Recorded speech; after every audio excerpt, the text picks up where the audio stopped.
So, good day. We're learning today Manachochem Igeres Beis, page Kuf Yud Beis. Today is Yud Gimel Kislev. It's Erev Yud Dalet Kislev. Yud Dalet Kislev is the day when the Rebbe and the Rebbetzin married in Warsaw, Poland. So it's appropriate that tomorrow, B'li Neder, we will start the next section, which is about Mivtzayim and tanks, which is definitely the Rebbe's innovation. And it's appropriate that we start that tomorrow. Also, tomorrow night, I'll be bringing here in Hollywood at a Chabad Anash Shul. So we'll have that in Hashem available for those that would like to participate in the Fabrengen through YouTube the next day or whatever. But here, we're learning an interesting thing. Some of you weren't here yesterday. The on page Kuf Yud Aleph, the heading over here is Sibas HaChashad. In other words, the Rabbi Yoel and the person who prepared it, the Sefer, divided it in sections. So it's easier for the reader. So this section he names Sibas HaChashad. I'm not sure if Rabbi Yoel wrote that heading, but based on that section of the letter, he gave it a title, The Reason for Concern.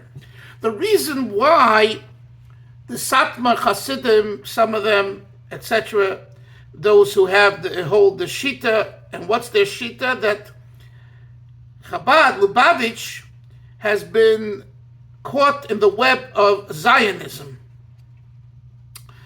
And so Rabbi Yoel says, let's look at the reason why they accuse Chabad of being Zionistic. And he says, in addition to that, don't think that this is something new. But it's already been this way throughout the generations, from the Rambam to Rabbi Yonasan Eibshitz, to the Baal Shem Tov. There were always individuals and always groups who had a chshad, had a concern that their innovation in teaching Torah was heretical. The Rambam, you all know, the Rabbeinu Yonah, who was a great, individual, he had his sefer, Meirino Nevuchim, burned, Guide for Perplex, burnt in the streets, because he felt it's heretical.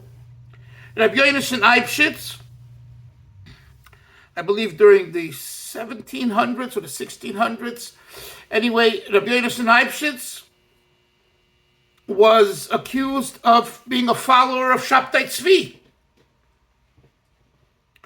And the Baal Shem Tov, when he came out in his innovation, what was called later the Misnagdim, accused him of heresy. So Rabbi Yoel says to the person he's writing to,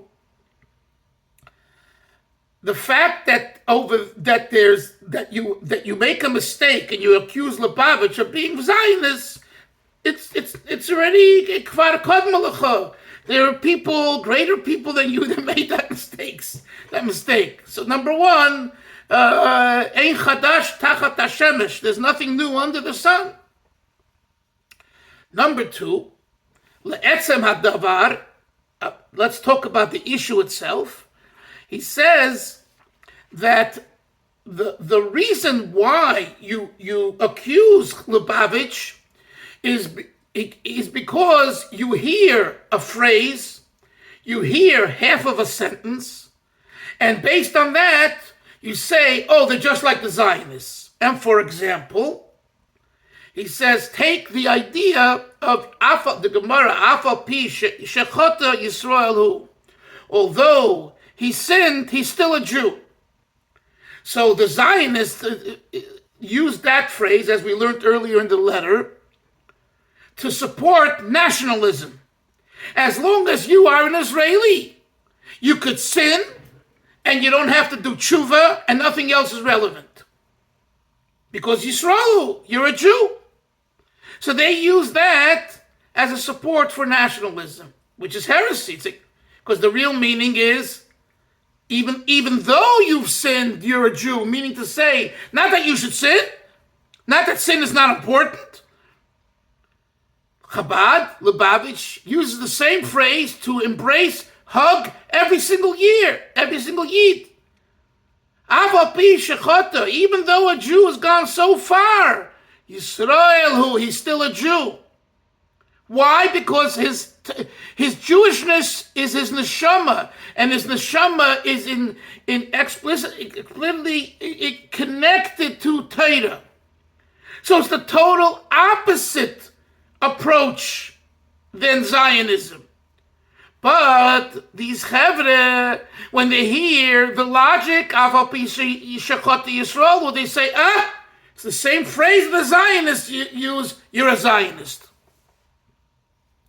This is what Rabbi Yoel said in the part of the letter that we learned yesterday. And that's why it's called Sibas Hachshad, the reason for the concern, the reason why they're choshid, they accuse Lubavitch of being Zionists.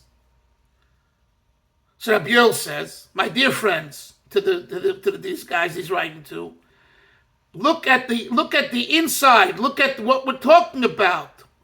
And you should know what he's saying here. I could tell you for the streets of Borough Park and Williamsburg and Brooklyn, Muncie, this is true. This isn't made up stuff. This is the facts on the ground.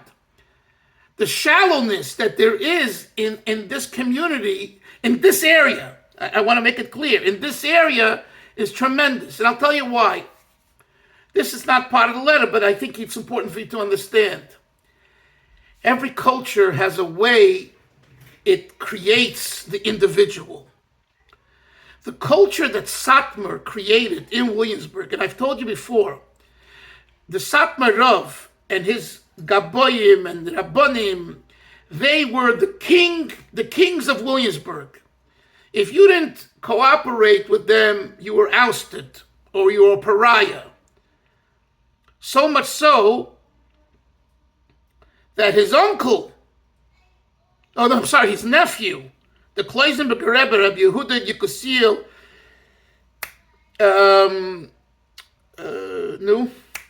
Teitelbaum, whatever, forget the last name. The Kloisenberger Roof. Halberstam, thank you. Thank you. So much so that he said some things against him, and he became a pariah, and he was mamish, a tzaddik, Yesod Olam. You listen to his tapes; they're available online, and you'll cry. You'll just cry, because he cries, because he talks about Shabbos in the camps. You can't imagine what this man lived through, and God saved him. He should have been dead 100 times. He was what's the word? Not decimated. He had no food. He was bones. He was total gunnished. And he wouldn't eat. Treif. And the miracle happened. Someone else brought him something that was kosher. And even he and his people were insulted, embarrassed. They used to send fire trucks to his house and many such things. Okay? So anyone that didn't go exactly along with the Satmar Shita in Williamsburg, you were out. Right? And that created a certain culture. Part of that culture is, and I wrote about this in my book, Satmar Rebbe, it's very important to understand, a lot of the things that the Satmar Rebbe did, including kanois, was because he put a gather. He believed you have to make a fence in order not to get to a prohibition. So in a way, he didn't really believe in it. If you say that to the Satmar, it'll smack you in the face. But I don't mean it in an arrogant way. I mean to say, whether or not he considered Zionism heresy 100%, I'm not sure. Could be he did, but even if he did, he didn't seek to use the tactics that were used later because his people, and as the generations continued, all they were left with is, we have to hate the Zionists. Or as Issa said the other day, Zioni ze goy. Satmar Rebbe, even if he said that, which I'm not sure he did, but even if he said it, that's not what he meant. What he meant is that if you don't put up and use this kind of frightened tactics, scare tactics, you're going to go all the way over. So I put up what's called a geder. Just as Chazal made gedorim, right? In Hilchos Shabbos we learn about gedorim, the whole idea of gedorim. The Satmar Rebbe made gedorim, and he felt that these gedorim won't allow you to cross over. But the Amad Dabar, the average person on the street, didn't get that for whatever reason, and just walked away with the bottom line. And that's what I mean, the shallowness. They weren't trained to, in this issue. In business, they're as sharp as you can get. And also as, I want to use the right word, as,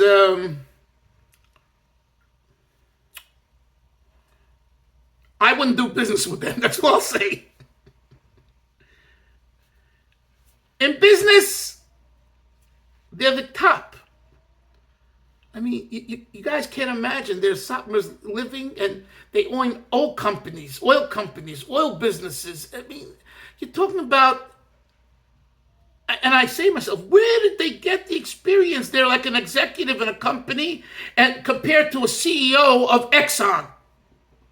And them you don't know about.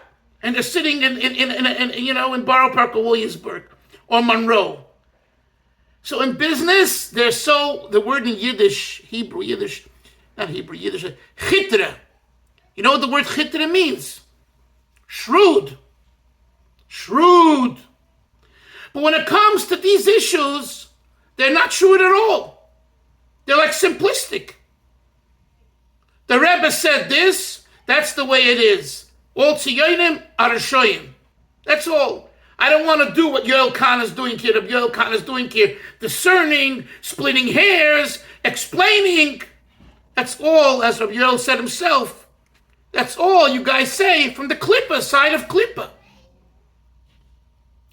So therefore, I share this with you because when we're learning about this issue of the chshad, the concern, and the accusation that Lubavitch is Zionistic, and you ask yourself, how could you think Chabad is Zionistic? This is Chabad, right? You're looking at Chabad. This is Zionistic. I don't trim my beard, I don't trim my mustache, right? I don't have frontal hair at Chup, but I wear this ugly black yarmulke. This is Zionistic. I'm the furthest thing from a clean-shaven Zionist or a modern Orthodox Zionist or even Israeli Zionist. How can you be choshed Lubavitch Chassidim, real Lubavitch Chassidim, that they're Zionistic? You're out of your mind. And the answer is, the Satmar Rebbe said, the Shita, you go to the Kaisel, you're already treif, you're already puzzle, and I don't want to hear. And in that way, they're very, very shallow. That's what I was saying. So, I know that on the internet, people listen to hear a word. Rabbi Dalton said Satmar is shallow. Yes, I said that, but I explained it. I hope it's clear to everyone. So now, let's go to the third paragraph on page Kuf Yud Beis, and we'll continue inside. I know Moshe has a lot to say about what I just said, but it looks like he's on a plane, so we'll just leave it for another time. Because Moshe, you never know. You might be sitting near a Satmar behind you who's listening in. Hello. Rebbe, I'm in Ramat Bet now, so be quiet here. Okay, boy. When I come, they're going to have the stones waiting for me. Hello. Bottom of page Kuf Yud Beis, Sheva Prat Echad, in one detail, Hine Machloikis, Zu, Eina Doimel HaMachloikis Shehoisa Oz. Rabbi Yoel says that the machlokes that Lubavitch and Satmar are having now, i.e. 1980s, when he wrote this, is not similar to the machlokes that the Rabbi Yoiner and the Rambam had, or the against the Baal Shem Tov. And he explains why. HaMachlokes shehoyse connected the Baal Shem Tov to Talmid of that machlokes hitzlichu hamacharech hareriv, the troublemakers succeeded lahates legamri, to completely fool as Gedolei Yisrael Shabbadeirahu, the great leaders of that generation, they give hearsay the sheker by bringing false witnesses, ukiyadu, as is known, the historical details. Until the Gedolei Yisrael of the time came out with a ruling that the Talmidei Baal Shem Tov have a law, a din of heretics, God forbid. Conversely, in our situation, this thing is it's not going to happen that you're going to have this type of ruling. I guess Rabbi Yoel wrote it a little early. This was in 1980, the 80s, right? After Gimel Tammuz with the Mashiachistin, then there were certain Litvish Rabbanim, and of course the noted Professor David Berger, who did claim and did seek to put out a ban on Lubavitch, that we are apikurim and you're not allowed to drink our wine, that's given hechsher in our wine, and things like that. And the shchita. And if you think it didn't for a while have an impact, it did. There were certain kashrus organizations that would not allow a Lubavitch sheikhit to be a sheikhit. A Mashiachist for sure, but even not a Mashiachist, I think they had objections to. But at this time, when he wrote the letter, Rabbi Yoel says, this would not happen now that a whole group of people would come out and Rabbanim, Gedolei Yisrael, and say, Satmar, you're right, Lubavitch Rapikurim. Rabbi Yoel says that's not happening.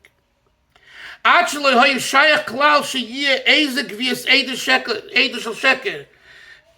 the idea of getting witnesses to testify that Lubavitchers are Zionists and are Apikurim, that won't happen as well. That didn't happen, and that won't happen.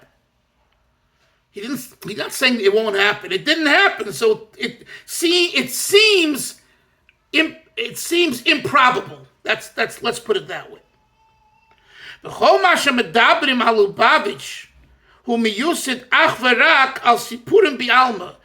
all the hearsay, all the gossip about Lubavitch, everything they say about Lubavitch is based only on sipurim bi'alma, baba maises, stories.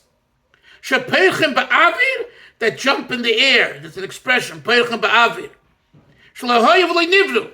They never were, never will be. In other words, it's pure air, made up, inflated lies. That's what he's saying. To the point that even those that tell the lies, they don't say, we saw Lubavitch being Zionist with our own eyes. They don't say that. We heard, and we heard this, we heard that, we heard this. We go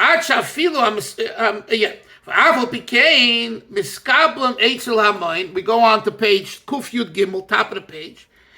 Nevertheless, the gossip, the hearsay, the Lashon Hara is accepted Williamsburg, of Williamsburg, Kol Shmulus Elu, Bevadois Hachigmura.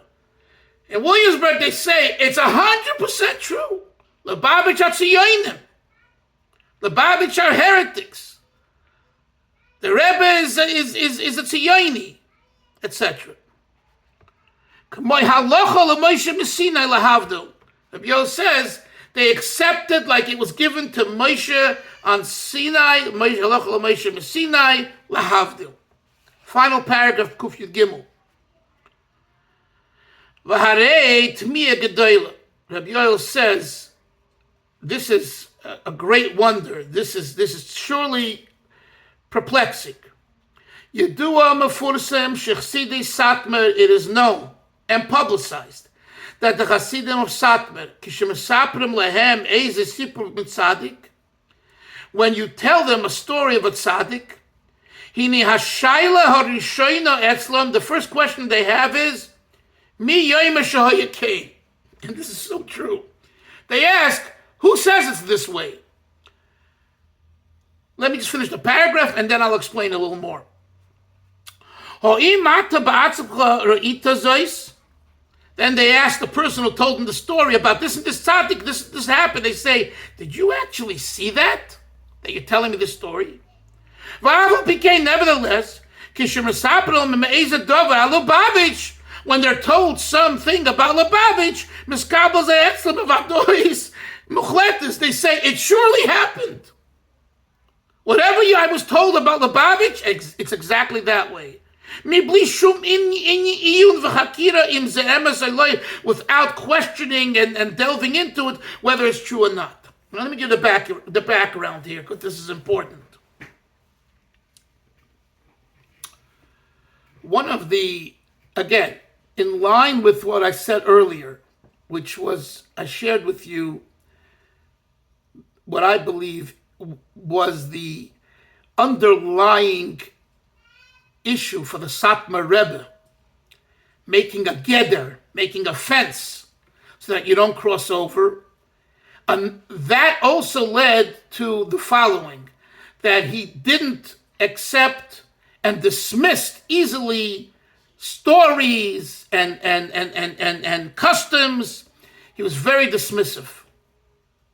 And that led him to what we mentioned yesterday, where in the late 50s, early 60s, he came out with this statement which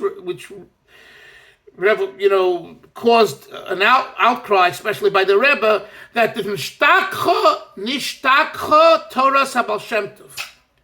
The Torah of the Baal Shem Tov has been forgotten. We don't really know what the Baal Shem Tov wanted and what he really taught. We don't know any of that. And the Rebbe, Yutes Kislev next week, 1959, spoke for almost an hour. It's on tape. You have to hear. The Rebbe cried 3 times, I think, during that talk. It was so painful for him. And he said over the words, he Torah Baal Shem Tov. He Torah Baal Shem Tov. This is the Torah of Baal Shem Tov. He quoted the Rebbe Rashab saying about Chabad Chassidus, this is the Torah of Baal Shem Tov. And he wasn't saying it to pump Chabad. He was saying, in other words, we know what the Baal Shem Tov's Chassidus is. The Tolna know it's their Chassidus, and the Slonim know it's their Chassidus, and the Biyana know it's their Chassidus, and the Boston know it's their Chassidus, and everyone feels that their Chassidus is the Baal Shem Tov's Chassidus, no problem. And the Rebbe was saying about Lubavitch, about Chabad. And you come along and you say, we don't know, it was forgotten. That came also as a result of his shita of poo-pooing stories, poo-pooing minhagim. In other words, you're telling me the Baal Shem Tov used to eat fish, shalashudis, with this amount of salt. I'm giving you a silly example. I don't even know if it's true, right? Why? Because this and this tzaddik said, and his grandfather said, and his grandmother said. He says, what are you hacking a chinik? You weren't there. You didn't see it. You don't know what you're talking about. And I don't believe it. And he had this very dismissive approach, and this is true. And Rabbi Yoel is referring to it right here. And again, to be Malamed Schus, where he's coming from, although we believe he's wrong in this issue, 100% wrong. Because the Rebbe said he's wrong, so I follow my Rebbe. And also, logically, he's wrong. Lahavdil, George Washington. Did I ever see George Washington? Did you ever see George Washington? No. But you go to the Liberty Bell in Philly and you sit over there, or you go to another place, Gettysburg. You go to play, you're here. You don't believe that something happened to you just because it's 200 years later. But he was very dismissive. Now, just for the record, the Brisker are also very dismissive. The Brisker have a tendency to poo-poo stories, left and right. But I think that the Briskers' dismissiveness is different than the Satmar dismissiveness. The Briskers' dismissiveness is because by them everything is brisk. And there's no value to just saying over stories. Therefore, it's meaningless to them. And also because there's such great dichonym. It's so important to them to be precise. That's the whole brisk shita, the preciseness, the analytical. What? I can't hear you. What? Yekim. Not Yekim. No, brisk is not. No. Yekis is another thing. No. Stop. Take off. Mute yourself. Yoini, mute yourself. I mean, they're Yekish, not Yekim. Okay. Mute yourself. Thank you. So, the brisk is dismissive because it has no importance. But Satmar, it was like, just because you say it, it's not nonsense.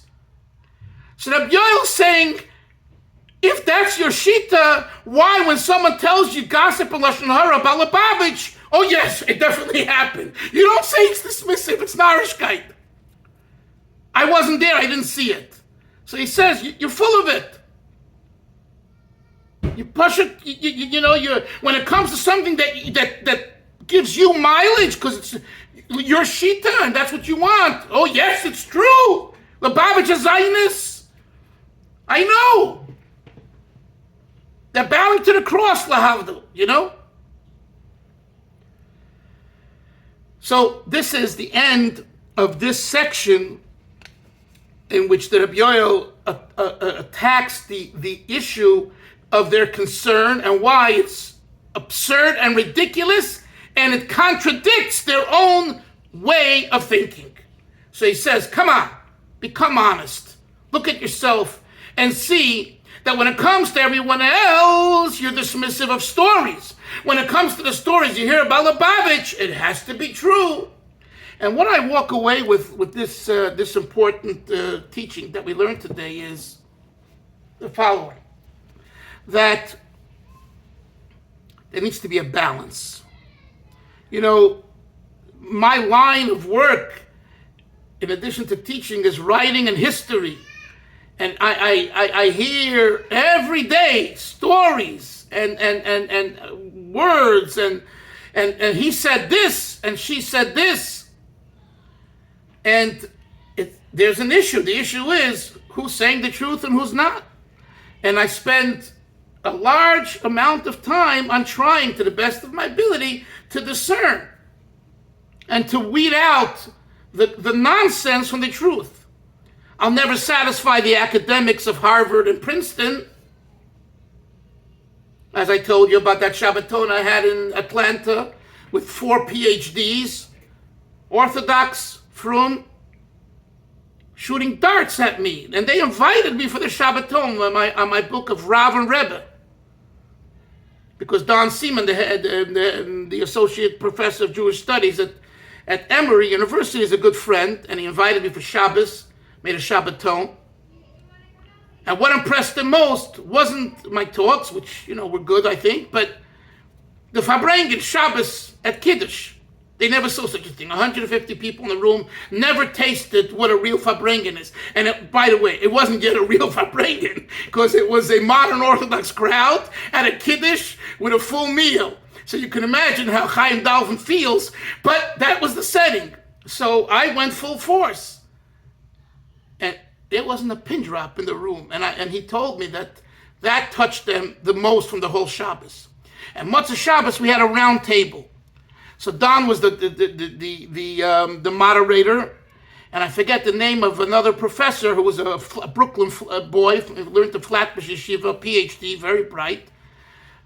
And he was questioning me with Don being the moderator. So he said, I read parts of your book, and it was specifically on this book, and they all had the book before Shabbos. And that was their turn to demolish me. Which, by now, I enjoy that. So this was a great experience, and it really was. So I tell him from the beginning, listen, I'm not you, I'm not an academic, and I didn't write my book that way, I cannot write my book, and I don't want to write my book that way. And if you don't like it, too bad, that's the book. What is the book? The book is an analysis of two great Gedolim, special people, geniuses, and a study. And I explained, but so this professor says to me, he says, Rabbi Dolphin, he says, I enjoyed reading it, and I hear, but we in academia cannot accept stories, interviews. He says, that's not our line of thinking. Our line of thinking has to be logical and solid with logic from every angle. And if not, it's baloney. And I said, okay, that's why I'm not an academic, and I don't want to be an academic.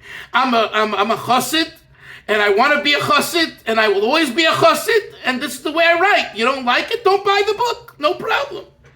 But I think there's been thousands of people who are not chassidim, who've read the book, who are from your camp, and they only, have what to say good about it. What am I saying this for? I'm just saying this, that the issue, so what am I writing? Am I writing a Baba Maisa book? Which I don't want to say, Lashon Hara about some of the more known publishing house, which half of things are Baba Maisas. The biographies are half lies. He's the tzaddik, and he's the best, and he's this. This to me is trash. This is not good writing. I want to hear his difficulties, his challenges. I want to see how he dealt with challenges, with temptations. Yeah. When I wrote the book of Shlomo Carlebach, the number one thing that I gained from it, and I shared in the introduction, is that we all have a little Shlomo Carlebach in us. We all have a little desire for women. We all have challenges. And how do you deal with them? That to me is what's important. Not to say Shlomo Carlebach was a tzaddik ador. He wasn't. And not to say that some of his behavior was inappropriate. It was. But nevertheless, what he did for Yiddishkeit and where he was coming from was a very, very special place. But he had a Yetzer Hara, and we have a Yetzer Hara too. That to me is good writing. That to me is a good discussion. That's a good subject. That's a good book. But to say, no. And this, by the way, was debated in the Agudas Yisrael. They just had the convention in New York, this issue. And they decided, the Aguda, I was told this by some of their leaders, we're just going to put out biographies, only positive, no negative. Who says negative? It's not negative. When you talk about an issue of a struggle, and how you dealt with a struggle, and how you became who you are today, that to me is the most positive thing. And with all humility, really, I think I've made a little dent in this whole world, where I see more and more now are being a little more free and saying a little more. Chabad for sure, because the Chabad was that way too. Now in Chabad publications, they'll publish things and say things right.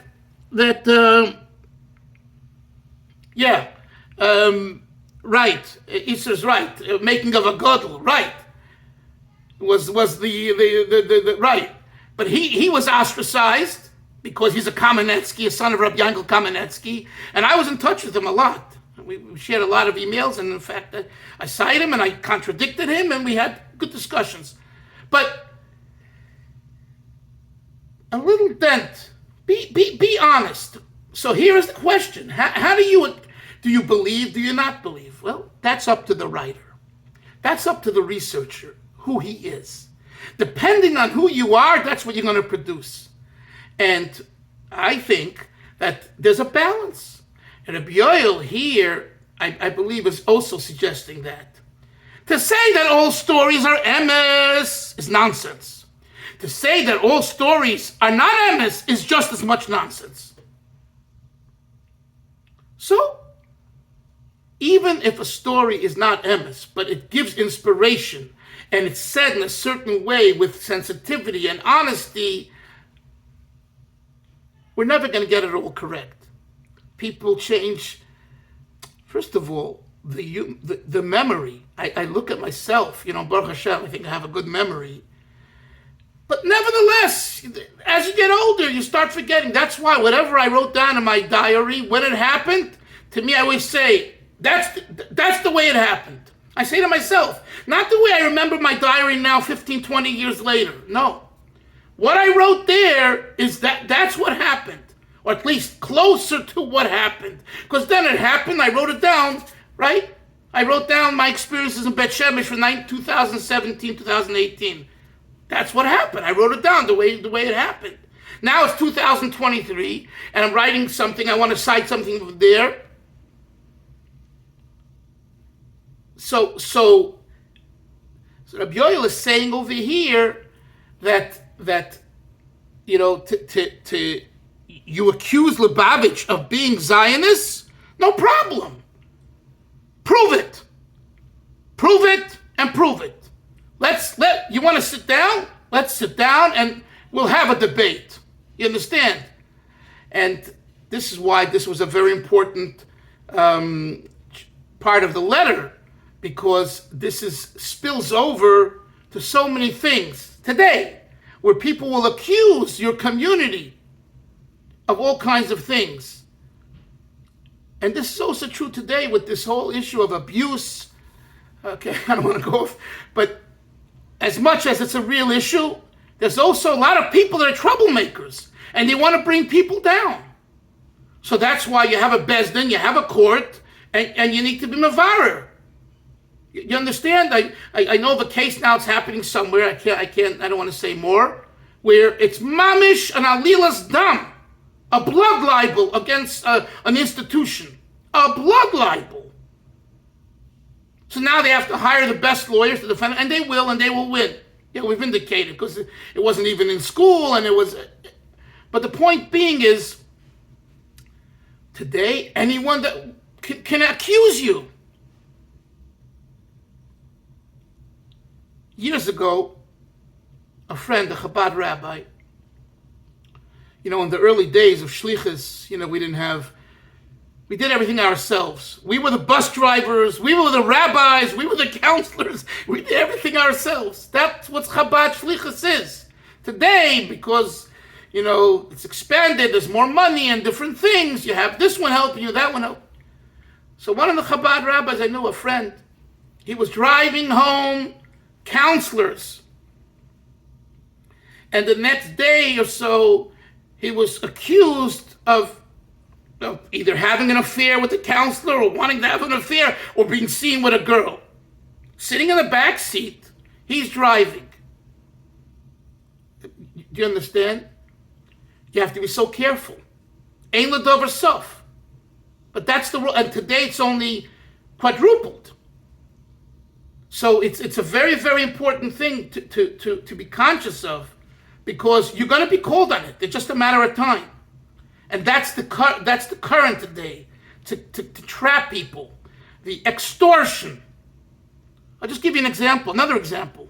My friend sends me a clip of WhatsApp yesterday where the Mashiachistim put out how all the Mashpiyim, starting with the first one, Rabbi Yoel Khan, and then others who today, later changed they realized that wasn't the way to go. But in 29 years later, from Gimel Tammuz, they put out a video that's flashy and music with all of these people, starting with Rabbi Yoel saying, Yechi Adoneinu, or whatever, Rabbi Yoel said, I made a mistake. Moida Lamis, like Moshe Rabbeinu. What do you want? He said it publicly. You need any more? He said, I made a mistake. And you go on. They're extortion. It's so wrong. And believe me, I'm not from the Sheikh's haters. You know that. I'm not that way. I love everyone.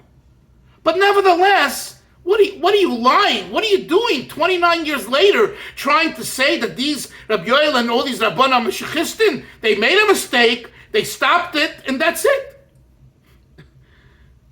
That's the world we live in. Extortion and blackmail and all of these things. So you have to be very careful. And that's why Satmar, you hear about Lubavitch, A, B, and C, check it out. Go sit down, discuss it, read Maneh Chochem, be open-minded. That's what we learned today. And I hope that I hope that you understand that this is a very, very important issue, not just the issue that we're covering now, Satmar Rebbe, Zionism, and tomorrow we start with the tanks and the Mivtzoyim, and which is going to be very geschmack, the next section of the letter. But it's a broader issue. It's really a broader issue where people accuse people, and in relationships too, with husband and wives, accusations, and all kinds of things. Hey, calm down. Calm down. Let's work things out. Let's discuss things, you know? Any comments or questions? Okay. If not, sei gesund. Moshe, have a safe trip. Wonderful to see you.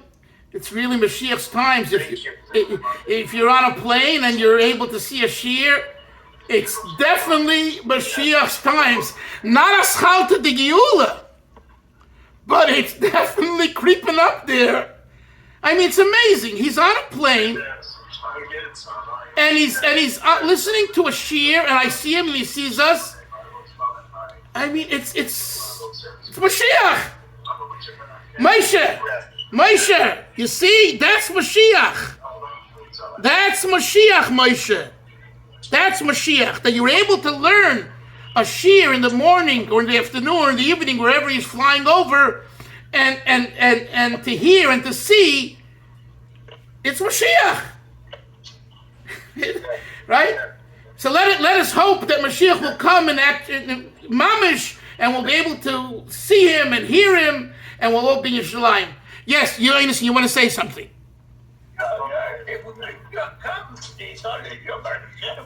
Will completely surround the earth, like the water surround. Right. Amen. Sei gesund, everyone. Good day. See you tomorrow. Bye-bye.